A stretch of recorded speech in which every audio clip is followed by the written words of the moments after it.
Salve Maria Imaculada, nossa corredentora e mãe. Caríssimos irmãos e irmãs, demorei tanto tempo para voltar a gravar um vídeo, voltei até já casado com a graça de Deus. Mas vamos conversar hoje sobre o apostolado dos leigos, né? E até nos últimos tempos, né? Já há algum tempo, alguns meses, mas também depois de casado, né? Com as nossas obrigações, com as coisas que nós devemos fazer enquanto leigos, né? Estudar, trabalhar. Às vezes vem a inquietação de pensar, né, como que está o meu apostolado leigo? Porque muitas vezes a gente fica naquela, eu quero salvar almas para Cristo, eu quero pregar, eu quero ganhar o mundo inteiro para Cristo, salvar almas. Só que muitas vezes não dá. Eu lembro que na época da faculdade mesmo, não dá no sentido de pregar todo o tempo. Eu lembro que na época da faculdade não dava para sair pegando todas as missões, porque eu tinha meus trabalhos da faculdade, eu tinha provas, né? Enfim, né? Às vezes a pessoa, você pode pregar tal dia, pode ajudar numa missão que vai ter, e eu tinha que trabalhar, eu estava escalado para trabalhar, enfim. E muitas vezes a gente vai se angustiando, e o motivo é porque a gente entende de maneira errada o que o Concílio Vaticano II quis dizer com o apostolado dos leigos. A igreja abriu para os leigos o apostolado, para que nós pudéssemos ter esse apostolado, só que muitas vezes a gente entende errado, a gente não tem que abandonar a família, tem que abandonar o trabalho para querer pregar o evangelho, não é isso. E o que me ajudou muito a refletir, né, que veio muito à minha mente nos últimos dias, é São José Maria Escrivá, quando ele vai falar do apostolado do anzol. Como assim o apostolado do anzol? É sobre este apostolado do anzol que eu quero falar aqui com você hoje. São José Maria Escrivá, como você bem deve saber, ele é o fundador da Opus Dei, que tem como carisma, né, a santificação pelo trabalho, ser santo através do trabalho. Então, São José Maria Escrivá, ele fala muito ao coração do leigo, né, do homem, da mulher leigo e leiga, para que possa usar a sua atividade profissional como uma forma de santificação, seja lá qual for, seja o médico, seja o pedreiro, seja o padeiro, seja o lixeiro, qualquer atividade profissional, usar ela como meio de santificação. Como não só um meio de santificação, mas um apostolado, uma maneira de nós evangelizarmos através do trabalho, sem necessariamente falar de Cristo explicitamente. É aquilo que São Francisco de Assis falava certa vez, quando ele leva um dos seus confrades para pregar o evangelho, andaram a cidade toda e voltaram sem pregar nada. E o confrade fala, mas Francisco, nós não íamos pregar o evangelho? E São Francisco respondeu, mas nós pregamos. Quando fores pregar o evangelho, se preciso, use palavras. Então, nesse sentido, São José Maria Escrivá, ele vai dizer que o nosso trabalho, o nosso apostolado de leigo no trabalho, no mundo do trabalho, no mundo do estudo, na faculdade, enfim, ele é um apostolado de anzol, aonde a gente vai estar no meio do mundo para lá pescar almas para Deus. Então, Jesus, que é o pescador de homens, ele vai nos jogar na faculdade, ele vai nos jogar no nosso trabalho, ele vai nos jogar nas diversas áreas da sociedade e as pessoas em contato com a nossa vida vão ser atraídas por Cristo, que vão ser pescadas por Cristo, vão ser pescadas pelo Evangelho, sem necessariamente nós usarmos palavras explícitas, sem necessariamente a gente pregar no nosso trabalho, sem a gente pregar na faculdade, com a nossa vida, com o nosso contato. Como que se dá isso na prática? Veja, a santidade ela é mais do que você falar, ela é você viver. Então, se nós vivemos de maneira coerente com o Evangelho, as pessoas à nossa volta vão notar que nós somos diferentes daquilo que está no mundo. Porque nós estamos no mundo, mas nós não pertencemos a ele. Então, vejam só. Tiago 1,22 vai dizer, sede cumpridores da palavra e não apenas ouvintes. Também Jesus vai dizer em Mateus 7, versículo 21 em diante, nem todo aquele que me diz Senhor, Senhor entrará no reino dos céus, mas aquele que faz a vontade de meu Pai. Muitos me dirão naquele dia, mas eu preguei em vosso nome, realizei curas, milagres. No entanto, eu lhes direi, não vos conheço. Então, não basta ouvir a palavra, não basta pregar a palavra, a gente tem que viver. E a melhor maneira que nós temos de pregar é viver no Evangelho. Então, quando nós estamos lá no nosso trabalho, nos diversos ambientes sociais, a nossa vida deve falar de Cristo. E eu posso dizer por experiência própria que no mundo do trabalho eu não cheguei pregando e querendo citar versículo, mas na convivência. E aí quantas pessoas, por ver um escapulário, uma medalha de Nossa Senhora, aí vem, você é católico, e começa ali, na sua dúvida, a perguntar sobre temas da fé. Quantas pessoas que vivem vidas totalmente longe de Deus, vivendo agarradas em ideologias, em doutrinas estranhas, às vezes chega e conversa. Começa a questionar coisa da igreja, não no sentido de atacar, mas do querer saber, e numa conversa harmoniosa, numa conversa fraternal, você começa a falar sobre a igreja, a pessoa fala, poxa, interessante, eu nunca tinha visto esse ponto de vista, eu nunca tinha ouvido falar sobre isso, que às vezes é muito mais frutífero do que você muitas vezes sai tacando pedra. Então, às vezes a gente tem que lembrar isso, que o nosso apostolado como leigo, é claro, eu estou aqui no meu canal, né? Então, meu canal, minhas regras, né? Desde que o YouTube não... Mas eu estou aqui pregando, né? Em tese, pregando para católicos. Então, me chama no grupo de oração, né? Estou pregando ali para católicos, então eu vou pregar firme, explicitamente. Mas eu estou lá na sala dos professores, né? Eu sou professor, para quem não sabe. É um ambiente de trabalho, ninguém está ali para ouvir a palavra de Deus. Mas São Paulo fala, prega oportuno e inoportunamente. A nossa pregação de leigos de maneira inoportuna no meio social é a nossa vida coerente com a fé que nós professamos.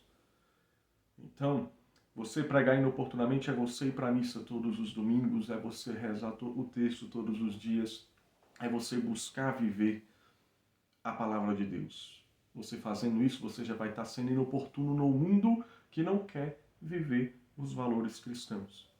E se você for coerente, sem querer enfiar a Bíblia goela abaixo dos outros, somente na convivência fraternal e coerente com as pessoas vão questionar por que você vive isso? Por que daquilo? Sem ser um tom muitas vezes arrogante, sem ser um embate, mas muitas vezes uma curiosidade sã. E nessa é que é o anzol que muitas vezes você vai atrair para Cristo. Um outro ponto importante é o seguinte, talvez até muitos irmãos que vivem apenas a pregar e não tem tanto contato no meio social talvez não entenda. Quando a gente se põe a estar no mundo, né? A gente trabalha, a gente estuda, você começa a olhar a dor do outro. Então, você começa a descobrir que não é somente assim. A palavra de Deus ensina que tem que viver a castidade. Muitas vezes existe uma dor por trás daquela pessoa que a faz não viver a castidade. Ela sabe do mandamento da lei de Deus. Mas existe um outro motivo, uma outra situação que você precisa trabalhar. Que seja uma cura interior, que seja um esclarecimento. Há uma dificuldade maior. Quantas vezes, né, pessoas são revoltadas com família, esse negócio patriarcal, é um absurdo esse negócio de família. Muitas vezes na conversa você vê que a pessoa teve um pai alcoólatra, batia na mãe, apanhava muitas vezes do pai, vivia toda uma realidade, um contexto familiar, e muitas vezes não basta você só dizer do dom de Deus que é a família. Existe uma grande dor por trás. Eu lembro que quando eu estava fazendo a segunda graduação em Direito, né, que eu acabei trancando, quem me acompanha no canal fica até confuso. Eu voltei direito, tranquei direito, fica essa confusão. Mas eu lembro que teve um rapaz que era da minha turma, né, gente conversando. Ele era protestante, mas ele estava meio que quase querendo que se converter aparentemente ao catolicismo. Ele seguia ali o Olavo de Carvalho, enfim, tem algumas ressalvas. Mas por causa do Olavo de Carvalho, de pessoas dos cursos do Olavo de Carvalho que iam e acabavam se tornando católico, ele estava meio que tendendo a tornar-se católico. Todavia, ele conversando comigo, ele me relatou um problema, a questão da pedofilia. Que ele contou que na cidade que ele veio, do interior do Goiás, havia tido um padre que havia cometido um abuso sexual contra criança. E aí, a partir de lá, ele e a família dele não frequentaram mais a igreja católica e abandonaram. Veja, há uma dor causada por um escândalo. Ele era criança quando aconteceu isso na cidade. Então, velho, não dá pra você meter patrística e santos doutores. Ele não é católico por causa de uma dor. Então muitas vezes você fica preso, a gente fica preso querendo fazer do apostolado somente debates teológicos e querer convencer protestante a se tornar católico, mas em muitos casos a pessoa deixou de ser católico ou não quer adentrar na Santa Igreja por causa de uma questão de um abuso, por causa de uma ferida, por causa de uma situação que está para além do catecismo, por causa de uma situação que está para além das rubricas do missal, uma questão que está para além dos dogmas e dos concílios. Eu não estou dizendo que, muito bem, é assim, não se torne católico, não precisa. Não. Mas quando a gente está no meio com as pessoas, a gente conhece também a dor delas para a gente, muitas vezes, mudar a nossa abordagem. É claro que quando eu estou pregando, direta, mas muitas vezes a pessoa não está precisando de uma pregação. Nesse caso, apesar de não ter sido ele, nem ninguém da família dele que sofreu um abuso, ele não precisava de eu citar o catecismo, de eu citar os santos padres da igreja, de eu citar a patrística, para ele ver que a Santa Igreja Católica foi fundada por nosso Senhor Jesus Cristo. Ele precisava trabalhar primeiro o coração dele para ver, para entender que o crime de um filho da igreja não é um crime da igreja. Aí a gente tem que trabalhar toda essa questão para a pessoa aprender a separar uma coisa da outra. Você está me entendendo? E muitas vezes a gente fica só no pregar explicitamente, oralmente, e a gente não convive com as pessoas, a gente não vai entender muitas vezes a dor delas. A gente não vai entender os motivos delas. Já parou para pensar? Quantos filhos de crentes, seja católicos ou de evangélicos, que não vivem a castidade, que talvez estão no mundo das drogas, que estão, sei lá, vivendo como ateus, muitas vezes ouviram repetidamente versículos bíblicos. Então não é a força da repetição de palavras, às vezes tem um problema maior. Às vezes você vai vendo que o problema daquela pessoa está no mundo, é a falta do amor do Pai, não de Deus, mas do Pai da terra que não dá um abraço, da Mãe da terra que não dá um abraço. Existem diversas circunstâncias que levam as pessoas a estarem distantes de Deus. Então, por isso que é importante esse apostolado, que Deus nos usa para estar no mundo.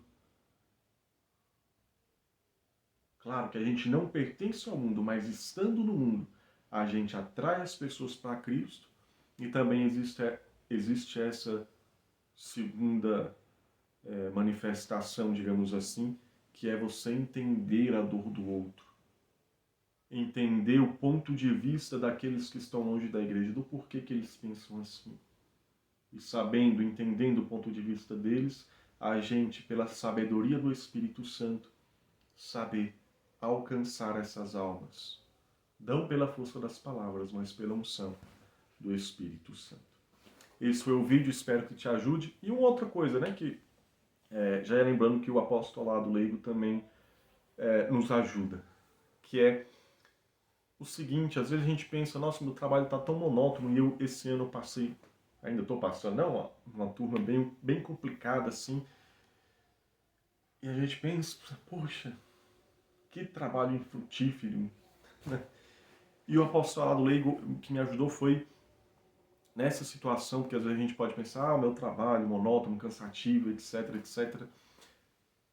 O padre Narciso Irala, no livro Controle Emocional e Cerebral, ele vai falar sobre o apostolado da paciência, que muitas vezes a gente não consegue mudar as diversas situações, mas a gente vive aquela situação com paciência e ofertando a Deus aquilo, o nosso sofrimento emocional que a gente vai sentindo, Deus usa para salvar almas, principalmente nós, consagrados à Santíssima Virgem, que entregamos a ela os méritos das nossas ações, das boas ações, de tudo que temos e somos. Muitas vezes no trabalho, igual tá lá na sala de aula, o menino não aprende, aquela bagunça, e você vai se estressando.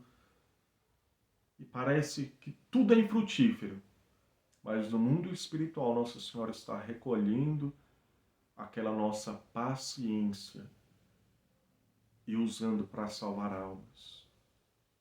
Isso é você trabalhando na gráfica, é você trabalhando no escritório, no consultório, na rodoviária, no ônibus, limpando a rua, você dona de casa, cuidando de menino, cuidando das coisas, lavando louça, lavando a casa. O apostolado da paciência que nós leigos exercemos. Anderson, mas como assim eu estou salvando uma alma sem estar pregando? São os meios que Deus nos deu. Apostolado da paciência. É importante pregar, mas não só de pregação se salva almas. Lembremos que quando Nossa Senhora apareceu em Fátima em 1917, ela não apareceu dizendo para os pastorinhos: ide e pregai, porque precisamos de vários pregadores. Não. Ela disse: vistes o inferno para onde vão as almas dos pobres pecadores. Para salvar, Deus quer estabelecer no mundo a devoção ao Imaculado Coração. E aí, resumindo tudo, ela manda rezar o texto todos os dias e ela fala que vão muitas almas para o inferno porque não há quem reze e se sacrifique por elas. Não estou dizendo, pelo amor de Deus, que não é necessário pregar. Jesus nos mandou pregar e temos que pregar. Mas a pregação seca vai se tornar apenas verborragia, ou seja, só um vômito de palavras, sem efeito nenhum. Mas se eu falo pouco ou muito, pouco importa, porque se eu tenho oração, é isso que vai fazer efeito. É isso que vai fazer efeito. Disse que quando Santo Antão foi chamado para defender a fé, ele que era um monge do deserto, e tinham lá as pessoas contrárias à fé, bastou Santo Antão falar: Jesus é Deus. E os hereges que estavam contestando a divindade de Cristo, apenas ouvindo Antão, cheio da unção do Espírito, dizer Jesus é Deus, eu o vi, se calaram. Santo Antão não pregou meia hora. Santo Antão só falou uma frase, mais cheia de unção. Então não precisa a gente pregar muito ou pouco, agora rezar sim. Rezemos o quanto nós pudermos, sem deixarmos de fazer as nossas obrigações. Façamos as nossas obrigações em espírito de oração, como nos ensina São José Maria Escrivá. É isso que eu queria falar com vocês. Quem puder, acesse os links aqui no vídeo com os e-books que eu escrevi, Em Busca do Amor, Na Trilha do Sentido da Vida, assim por diante. Compre e ajude esse apostolado. Que Deus e a Santíssima Virgem Maria vos abençoe e vos guiem até o próximo vídeo. Salve Maria Imaculada, nossa corredentora e mãe.